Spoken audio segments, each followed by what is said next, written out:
4:30 p.m. Uxbridge. A scream. 3 stabbed. 1 fighting for life. Police tasered a 22-year-old Afghan national. Authorities confirmed he was granted asylum in 2022. Within an hour, Britain had seen enough. Footage lit up every screen. Blood on the pavement. Chaos in daylight.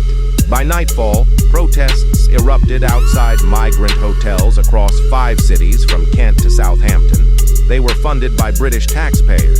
And now they've turned the knife on Britain's own sons. £8.2 million a day, 51,000 housed in hotels. How? Many more warnings before Britain erupts? Stay with Brit Alert News because what's coming next begins inside the Commons. Inside the House of Commons, tempers fled while the blood on Uxbridge's pavement was still wet. Arrivals are up more than 50% when compared to the same period before the election. Illegal arrivals up 52%. Hotel use up 47%, and yet less than 2% of those who cross illegally are ever removed. The Home Office calls it progress. Britons call it betrayal. And while Westminster rehearses its lines, the streets outside are already breaking. Labour calls it humanitarian management. Conservatives call it system strain. For millions of taxpayers, a government that's lost control of its borders and its people. Parliament adjourned in noise, no answers. And outside, Britain's patience finally broke. Free hotel, free food, free trainers, free money. There's still smoke above Portsmouth Road.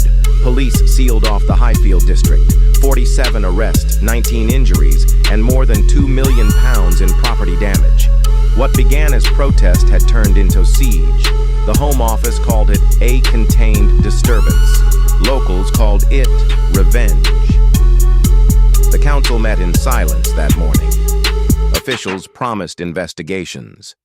No one mentioned the crowd outside chanting "Southampton speaks for Britain." The message spread faster than the government could erase it.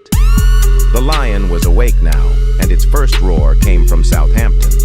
Inside Downing Street, the atmosphere was war room tense. Ministers arrived through the side entrance under floodlights, faces gray, voices low. By 700 a.m., the Prime Minister had summoned an emergency meeting of COBE. The first question on every briefing sheet was the same. Who lost Southampton?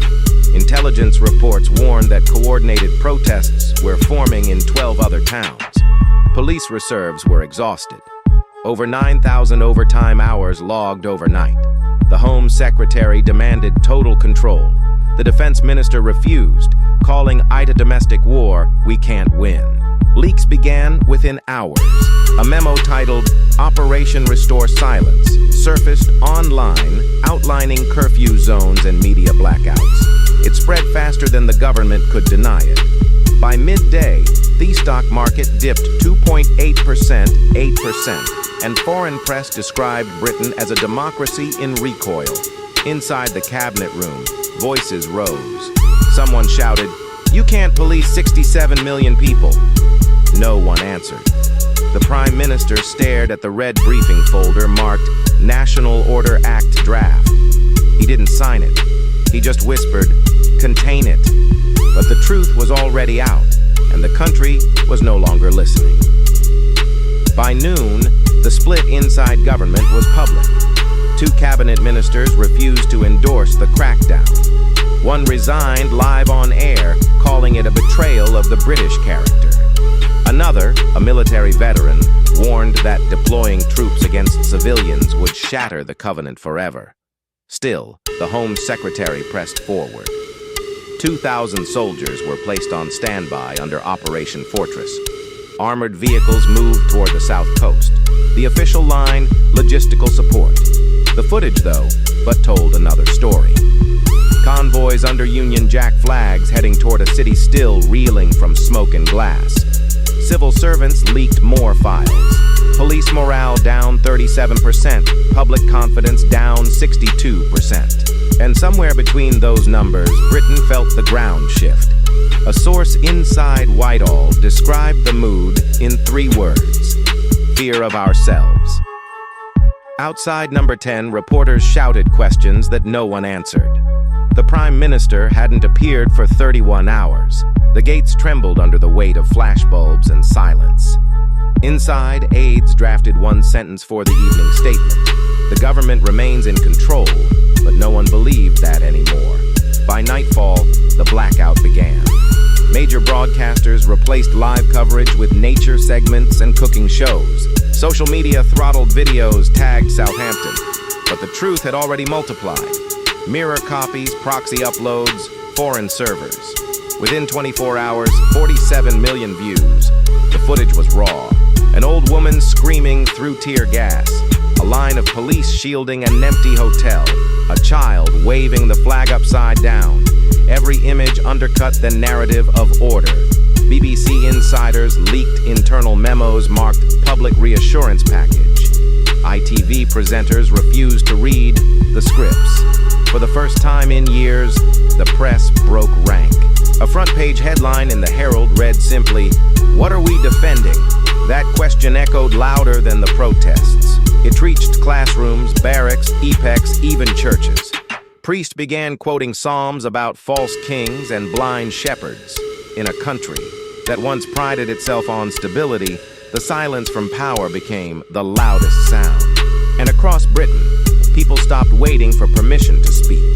They filmed, they shared, they remembered, and the digital blackout turned into the brightest night the country had ever seen.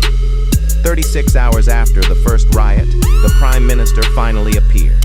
A national address filmed on harsh white light, no flag, no applause, interview for Hampton, an isolated security breach.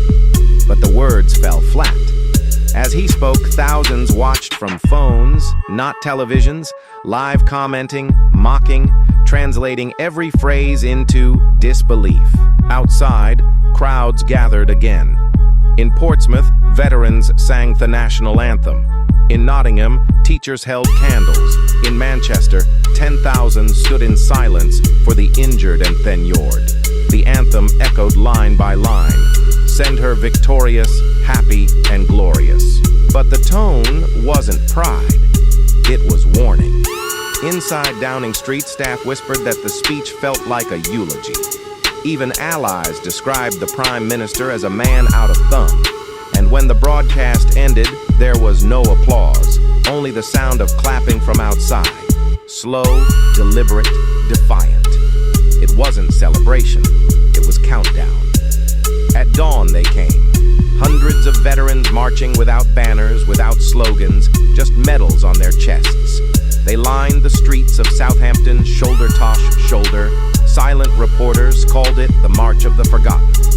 A retired sergeant told Sky News, "We defended this country once. Now we're defending it again from within." Police were ordered to disperse them. Many refused.